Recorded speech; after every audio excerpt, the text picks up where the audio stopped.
Alright, so you should still have 3 feet of LED tape left. And you'll find, measuring it out, that you can use either 8 or 9 segments in each of the pylons. 8 will come to just inside the pylon. A ninth one will go into the aft really nicely, I think. Let me cut 9 off and we'll take a look at that.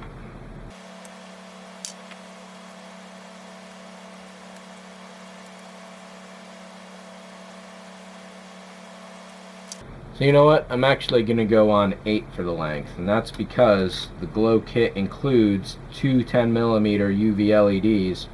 One is going to go pointing out the front, the other is going to go pointing out the back, and we can actually use them to, we'll be able to solder them directly to the LED tape, and I'll probably show you that process because that is a little trickier than regular soldering. Also, in determining where you want to put this in the nacelle,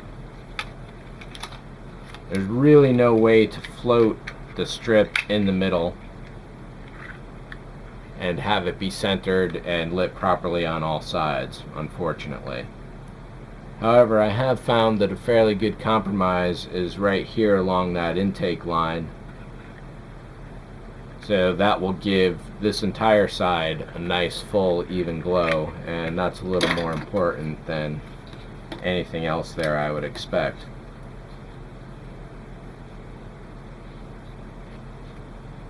Once you're ready to put the strip down, all you do is peel off the back, get the nicest flattest area you can here, and I'm actually going to trim off that little leg that's sticking through the body now that that's glued into place. And that's probably something you should do now if you haven't done it yet, is to glue this little guy where it needs to go.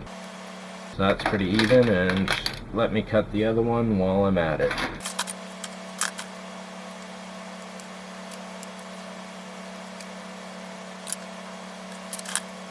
Now, one of the nice things about LED tape is that you don't have to solder your power connection at either end. You can actually do it in the middle and power will still flow throughout the entire thing, which is kind of nice. It's going to help us out in this case. So what we can actually do is solder on to the end of the second segment here and have the wires come straight down. This is going to be much more elegant than the first time I did it, that's for sure.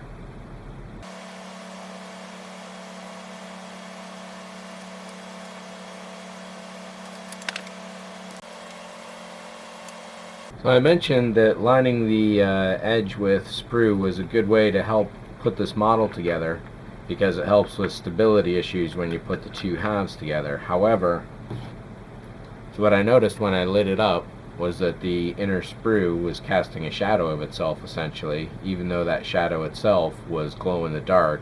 It just looks like an extra dense color added onto itself. There are a few spots where that also happens, such as here by the pylon inserts and even up by the hangar bay. You can see just a little bit of the shadows going on.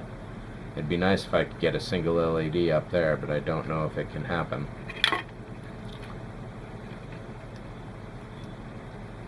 Yeah, that would be really good. So with LED tape, all I'll have to do is mount that at the top, bend it straight down, then run it along the inside. And if I go with a shelf,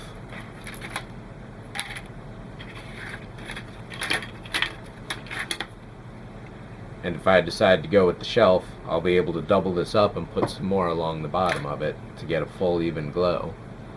We'll give that a test in a minute. I've got a few of the pieces in motion here, so basically I just want to cover where everything is at itself. Here on this pylon half, one idea suggested a while ago when I originally released the Starship lighting kit was trying some side glow fiber optics inside the pylon to help light that up. Well,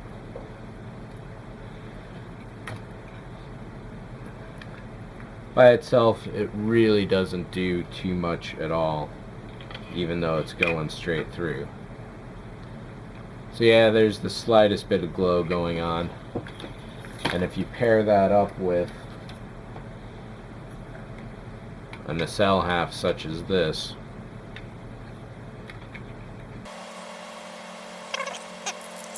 even in total pitch black, this is not much of an effect at all, though it does go down the length of the pylon a little better than it would.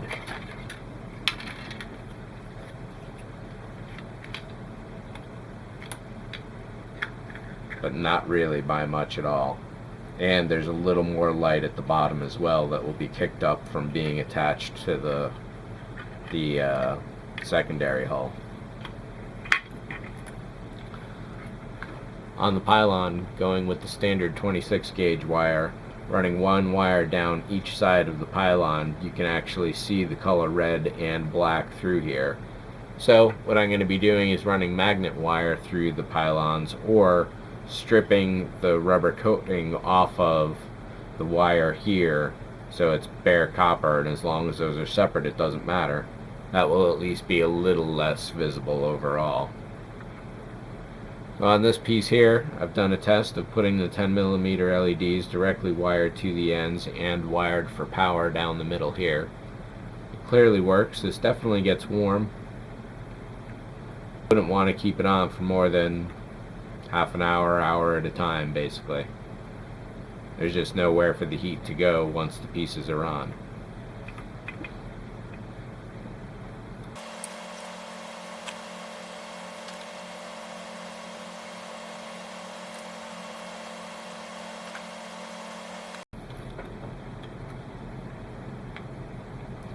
And here we go, all tested out and taped up into pieces. It's looking pretty bright on camera. See if I can dim that down in post-production there. As you can see, there is definitely a shadow coming across this line. I chose the intercooler area, if that's what it actually is, just because it's furthest away from the 1701 decal on the side, which is more important, and being shadowed, I guess maybe it makes a little more sense, I don't know. Unfortunately, there's really no way to get rid of the shadow forward of that area that leads up to the Bussard itself. Yeah, that's actually not sitting on the plastic. I've got it elevated a little. Maybe it can be elevated a little more with just a little bit of sprue behind it. But essentially, I'm pretty sure that shadow there and down here at the far end is there to stay. But the front is nice and centered. Let's take the lid off of that so you can see it. And the back is nice and centered.